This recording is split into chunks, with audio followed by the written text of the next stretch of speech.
मेरे प्यारे दोस्तों, कैसे हैं आप लोग? मैं आशा करता हूँ आप बिल्कुल मस्त होंगे और स्वस्थ होंगे। दोस्तों, आज हम बात करेंगे कि म्यूचुअल फंड के अंदर में कौन से प्लान सबसे बेस्ट होते हैं।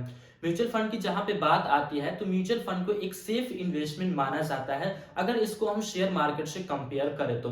लेकिन म्यूचुअल फंड का सच ये है कि हम जो भी पैसा म्यूचुअल फंड में इन्वेस्टमेंट करते हैं, उसका ज्यादातर जो हिस्सा होता है वो हमारा स्टॉक मार्केट में इन्वेस्टमेंट होता है। अब ये सेफ इसलिए है म्यूचुअल फंड, क्योंकि यहाँ पे एक स्टॉक्स नहीं बल्कि सैकड़ों स्टॉक्स का एक समूह है। और इस सेफ इन्वेस्टमेंट के चक्कर में कहीं आप कोई ऐसा म्यूचुअल फंड का प्लान ना ले ले जहां पे आपका भारी नुकसान हो जाए। कहने का मतलब ये है कि म्यूचुअल फंड के अंदर में आपको कई अलग अलग तरह के प्लान्स देखने को मिलते हैं। किसी प्लान्स में आपको काफी अच्छा फायदा हो जाएगा और किसी प्लान्स में आपका नहीं बल्कि फंड मैनेजर का काफी ज्यादा फायदा हो जाता है। तो आपका कैसे फायदा हो सकेगा और कैसे आप इस भारी नुकसान से बच सकते हैं, इस चीज को समझने के लिए आप इस वीडियो को शुरू से लेकर लास्ट तक ध्यान से देखिए। इस वीडियो में मैं आपको बताऊंगा कि म्यूचुअल फंड के अंदर में आपको कितने तरह के प्लान्स देखने को मिलते हैं और उन प्लान्स के अंदर में आपको कितने तरीके के प्लान्स देखने को मिलते हैं, सभी जानकारी मैं आपको दूंगा। तो चलिए बिना देर किए हुए हम अपने इस वीडियो को शुरू करते हैं। जैसा कि आपको व्हाइट बोर्ड पे दिख रहा है, यहाँ पे हमने लिखा है mutual fund plans. Mutual fund plans कितने प्रकार के होते हैं? तो म्यूचुअल फंड से जो प्लान है वो प्लान्स आपको दो प्रकार के देखने को मिलते हैं। पहला जो प्लान्स आता है उस प्लान्स को हम कहते हैं रेगुलर प्लान, और दूसरे नंबर पे जो हमारा प्लान आता है उस प्लान को हम कहते हैं डायरेक्ट प्लान। दो प्रकार के आपको म्यूचुअल फंड में, किसी भी फंड में आप इन्वेस्टमेंट करेंगे उस फंड के आपको दो प्लान्स देखने को मिलेंगे, एक रेगुलर प्लान और एक डायरेक्ट प्लान। तो अब हम बात करते हैं कि ये रेगुलर प्लान क्या होता है। अगर आप रेगुलर प्लान में अपने पैसे को म्यूचुअल फंड में इन्वेस्टमेंट करते हैं तो यहाँ पे आपको 2% से लेकर के 2.5% का लॉस होने वाला है। अब आपको लॉस इसलिए होता है क्योंकि रेगुलर प्लान में हम जो भी पैसा इन्वेस्टमेंट करते हैं वो पैसा हमारा डायरेक्ट फंड में इन्वेस्टमेंट नहीं होता है, बल्कि वो पैसा हमारा एजेंट और डिस्ट्रीब्यूटर के जरिए फंड में इन्वेस्टमेंट होता है। अब यहाँ पे एजेंट और डिस्ट्रीब्यूटर आ गया है तो ये दोनों जो है वो अपना चार्ज हमारे पैसे से काट लेते हैं। कहने का मतलब ये है कि हम जो भी पैसा इन्वेस्टमेंट करते हैं उस इन्वेस्टमेंट अमाउंट में से एजेंट और डिस्ट्रीब्यूटर जो है वो अपना कमीशन काट लेते हैं, और कमीशन काटने के बाद जो पैसा बचता है वो पैसा हमारा जो है वो रेगुलर प्लान के अंदर में इन्वेस्टमेंट होता है। इसी वजह से रेगुलर प्लान का जो आपको रिटर्न्स जो है वो आपको काफी कम देखने को मिलेगा लॉन्ग टर्म में। ये तो हो गया हमारा रेगुलर प्लान। अब हम बात करते हैं दूसरे प्लान की जिसका नाम है डायरेक्ट प्लान। डायरेक्ट प्लान अब क्या होता है इस चीज को आप समझिए। जैसा हमने रेगुलर प्लान के बारे में जाना है वैसा आपको डायरेक्ट प्लान के अंदर में कोई चीज देखने को नहीं मिलता है। नाम से ही आपको क्लियर हो रहा है कि आपका पैसा जो है वो डायरेक्ट फंड में जाएगा, क्योंकि यहाँ पे ना ही कोई एजेंट है और ना ही कोई डिस्ट्रीब्यूटर है, और ना ही कोई एजेंट और ना ही कोई डिस्ट्रीब्यूटर है, जिस वजह से आप जो भी पैसा इन्वेस्टमेंट करते हैं उसके अंदर से आपका कोई भी कमीशन जो है वो नहीं काटा जाता है। अब जब आपका कमीशन नहीं कट रहा है, आपका सारा पैसा सेफ इन्वेस्टमेंट हो जा रहा है, तो उसके ऊपर आपको फ्यूचर में काफी अच्छा रिटर्न्स जो है वो आपको देखने को मिलेगा। तो बेसिकली दो प्रकार के हमें प्लान जो है वो हमें देखने को मिलते हैं। अब प्लान्स के अंदर में कैसे आपको चार्जेस पे करना पड़ता है, आइए उस चीज को हम समझते हैं। जहां पे आपको रेगुलर प्लान दिख रहा है तो रेगुलर प्लान का अगर आप एक्सपेंस रेशियो अगर आप देखते हैं तो यहाँ पे आपका जो एक्सपेंस रेशियो जो आपसे चार्ज लिया जाता है वो आपका रहता है 2% से लेकर के 2.5% तक का आपको एक्सपेंस रेशियो चार्ज लिया जाता है, जिसके अंदर में आपका एजेंट और डिस्ट्रीब्यूटर का भी चार्ज जो है वो आपका शामिल रहता है। लेकिन वही अगर हम डायरेक्ट प्लान की बात करते हैं एक्सपेंस रेशियो की, तो यहाँ पे आपका जो एक्सपेंस रेशियो है वो काफी आपका जो है वो कम लिया जाता है। अब कम इसलिए लिया जाता है क्योंकि मैंने पहले ही बताया है कि इसके बीच में ना ही आपको एजेंट आता है ना ही डिस्ट्रीब्यूटर आता है, डायरेक्ट आपका पैसा जो है वो इन्वेस्टमेंट हो जाता है। यहाँ पे एक्सपेंस रेशियो आप देखेंगे तो 0.2% से लेकर के 0.99% तक का ही मात्र आपको जो है वो एक्सपेंस रेशियो पे करना पड़ेगा। लेकिन अगर आप इसके अंदर भी काफी अच्छे तरीके से डायरेक्ट प्लान के ऊपर रिसर्च करके प्लान को चुनते हैं, फंड को चुनते हैं, तो ऐसा भी आपको फंड मिल जाएगा। केवल ये लिखने की बात नहीं है कि 0.2% आपको एक्सपेंस रेशियो लगेंगे, ये हकीकत है कि आपको 0.2% एक्सपेंस रेशियो वाले फंड मिल जाएंगे। अगर आप अच्छे से रिसर्च करेंगे तो ऐसे फंड आपको मिलेंगे जिसका एक्सपेंस रेशियो 0.2%, 0.3%, 0.45% तक का ही आपको एक्सपेंस रेशियो लगता है। यानी कि अगर आप इन दोनों फंड में अगर आप अपने रिसर्च के मुताबिक अगर आप सर्च किए हैं, जानकारी आपको मिल गई है, तो आप यहाँ से जो है वो 2% अपने पैसे को सेव कर सकते हैं, 2% पैसे को आप बचा सकते हैं यहाँ पे आप दोनों फंड को चुन करके। अब ये तो हमारा क्लियर हो गया है कि म्यूचुअल फंड के अंदर दो तरह के हमें प्लान्स देखने को मिलते हैं। एक हमारा रेगुलर प्लान जिसमें हमारा एजेंट डिस्ट्रीब्यूटर चार्ज करता है, एक हमारा डायरेक्ट प्लान जिसमें हमारा एजेंट और डिस्ट्रीब्यूटर चार्ज दोनों बचता है, डायरेक्ट हमारा पैसा इन्वेस्टमेंट होता है।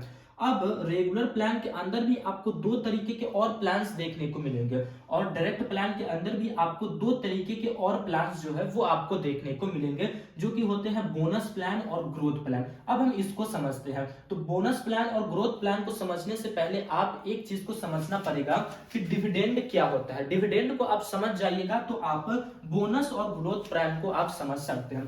तो चलिए यहाँ पे मैं पहले आपको शॉर्ट में डिविडेंड को आपको समझा देता हूं कि डिविडेंड जो है वो हमारा क्या होता है। इस चीज को आप पहले समझिए, फिर उसके बाद हम बात करेंगे बोनस और ग्रोथ प्लान की।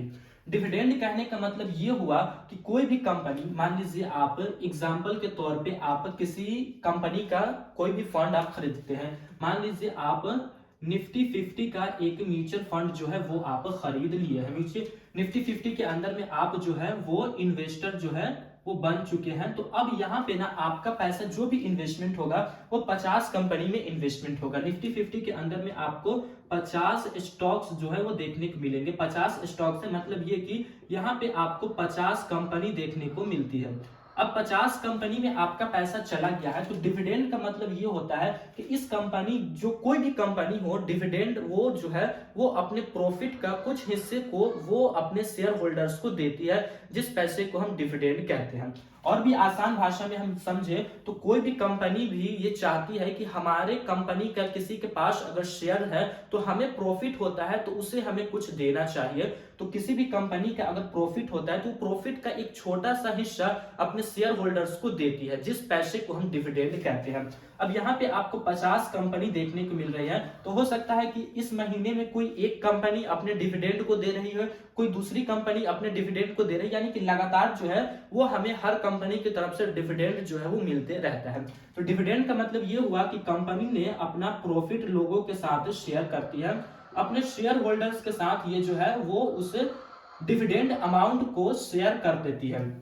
अब इस चीज को आपको क्लियर है कि डिविडेंड का मतलब होता है कंपनी अपना प्रॉफिट अपने शेयर होल्डर्स को शेयर करती है। अब फिर से हम अपने टॉपिक पे आ जाते हैं कि बोनस प्लान और ग्रोथ प्लान जो है वो हमारा क्या होता है। बोनस प्लान अगर आप लेते हैं तो इस प्लान के अंदर में कोई भी कंपनी, जैसे कि हमने एग्जांपल लिया है निफ्टी 50 का, तो 50 कंपनी में से कोई कंपनी अगर डिविडेंड निकालती है तो वो पैसा जो है, बोनस प्लान आपका है तो वो पैसा डायरेक्ट आपके बैंक अकाउंट में आ जाता है। बोनस प्लान का मतलब ये हुआ कि कोई भी प्रॉफिट अगर कंपनी आपको देना चाहती है तो वो पैसा डायरेक्ट आपके बैंक अकाउंट में आ जाएगा और डायरेक्टली आपको उस पैसे का आप यूज कर सकते हैं, कुछ भी आप उस पैसे से कर सकते हैं। तो ये हो गया हमारा बोनस प्लान। अब हम बात करते हैं ग्रोथ प्लान की कि ग्रोथ प्लान क्या होता है। ग्रोथ प्लान कहने का मतलब ये हुआ कि ग्रोथ प्लान के अंदर में भी आपको डिविडेंड मिलता है। डिविडेंड आपको बोनस में भी मिलता है और ग्रोथ में भी मिलता है, यहाँ पे भी आपको डिविडेंड मिल रहा है। लेकिन यहाँ पे जो पैसा आपको डिविडेंड मिलता है, प्रॉफिट का जो पैसा आपको मिलता है, वो पैसा आपके डायरेक्ट बैंक अकाउंट में नहीं आता है, बल्कि ये पैसा जो है वो आपका यहीं पे री इन्वेस्ट हो जाता है। यानी कि 50 कंपनी में से कोई आज निकाली है डिविडेंड, कोई कल निकाल रही है, कोई अगले साल निकाल रही है, यानी कि वहां जैसे जैसे डिविडेंड अमाउंट निकलता जाएगा वो आपका पैसा जो है वो री इन्वेस्ट होता जाएगा। क्योंकि स्टॉक्स के ऊपर आपका डिविडेंड निकल रहा है और आपने 50 कंपनी के स्टॉक्स खरीदे हैं, यानी कि आप भी शेयर होल्डर्स है, तो डिविडेंड आपको वहां से मिलते हैं और डिविडेंड जो भी मिलेगा वो आपका ग्रोथ प्लान में री इन्वेस्ट हो जाता है। अगर हम री इन्वेस्ट होने के बाद अगर हम दोनों को कंपेयर करते हैं, बोनस प्लान को और ग्रोथ प्लान को, तो आपको सबसे ज्यादा जो रिटर्न्स फ्यूचर में आपको देखने को मिलता है वो आपको ग्रोथ प्लान का देखने को मिलता है। बाकी आप यहाँ पे चूज कर सकते हैं कि आपको कैसा प्लान चाहिए, आपको बोनस प्लान चाहिए या फिर ग्रोथ प्लान चाहिए। बोनस प्लान में आपको डायरेक्ट पैसा बैंक अकाउंट में मिल जाएगा और ग्रोथ प्लान में आपका पैसा जो है वो री इन्वेस्टमेंट होता जाएगा, जिस वजह से कंपाउंड इफेक्ट जो है वो काफी अच्छे तरीके से म्यूचुअल फंड में काम करता है और आपके पैसे को वो काफी तेजी से बढ़ा देता है। तो इस तरीके से हम प्लान को चुन सकते हैं। जैसा कि मैंने आपको बताया है कि म्यूचुअल फंड प्लान्स दो प्रकार के होते हैं, रेगुलर प्लान, डायरेक्ट प्लान। तो इस दोनों में से आपको चुनना रहेगा, तो आप किसको चुनिएगा, तो आप इस डायरेक्ट प्लान को चुनिएगा। लेकिन आप रेगुलर प्लान को अब चुन लिए हैं तो इसके अंदर तो कुछ किया नहीं जा सकता है, लेकिन रेगुलर प्लान को अब से आपको नहीं चुनना है। आपको जब भी चुनना है, कभी भी इन्वेस्टमेंट करना है, तो आपको डायरेक्ट प्लान के अंदर में ही अपने पैसे को इन्वेस्टमेंट करना है। अब हो सकता है कि दोनों में से यहाँ पे आपको पता नहीं है, आपने किसी फंड को चुन लिया है। अब मान लीजिए हम डायरेक्ट प्लान का एग्जांपल लेके चल रहे हैं, कोई हमारे वीडियोस देख करके कोई डायरेक्ट प्लान को चूज करता है। अब डायरेक्ट प्लान के अंदर में भी तो उनको दो तरीके के प्लान जो है वो देखने को मिलते हैं, तो उनको बोनस और ग्रोथ प्लान में से उनको ग्रोथ प्लान को ही लेना चाहिए, बल्कि बोनस प्लान को नहीं लेना चाहिए। लेकिन यहाँ पे ऑप्शनल है, अब जो मर्जी उसको आप ले सकते हैं। आपको हमेशा बैंक में पैसे चाहिए या फिर आपको इन्वेस्टमेंट की वैल्यू बढ़ानी है, फ्यूचर में आपको मोटा पैसा चाहिए, बाकी आप ये क्लियर कीजिए। मैंने आपको समझाया है कि म्यूचुअल फंड के प्लान्स कितने तरीके के होते हैं, जिससे आप एक अच्छे प्लान्स को चुन सकते हैं। आप जैसे कि ये आपको ब्लू लाइन जो दिख रहा है उस तरीके से आप चलते जाइए, आपको काफी अच्छा फंड मिल जाएगा। डायरेक्ट प्लान को आप लीजिए और ग्रोथ प्लान को लीजिए, फ्यूचर में आपको काफी अच्छी प्रॉफिट देखने को मिलेगा। दोस्तों, ये वीडियो आपको कैसी लगी है आप कमेंट बॉक्स में जरूर बताइएगा। अगर आप चाहते हैं कि इसी तरह की मैं और आपको नॉलेज दूं, तो आप अपने टॉपिक को हमारे कमेंट के नीचे कमेंट कर सकते हैं। मैं कोशिश करूंगा कि आपको उस कमेंट के ऊपर भी मैं वीडियोस बनाकर देने के लिए। अगर ये वीडियो आपको वाकई में पसंद आई है तो आप खुद देखिए और अपने दोस्त के साथ जिनको इसकी जरूरत है उसके पास इस वीडियो को जरूर शेयर कीजिए, ताकि उनको भी नॉलेज मिल सके। तो मैं आशा करता हूं कि हमारी ये जानकारी आपको अच्छी लगी हो। दोस्तों, फिर मिलेंगे एक नए वीडियो में, तब तक के लिए जय हिंद, जय भारत। अल्लाह पाक आपको सलामत रखे और आप हमारे वीडियोस को इसी तरह देखते रहें।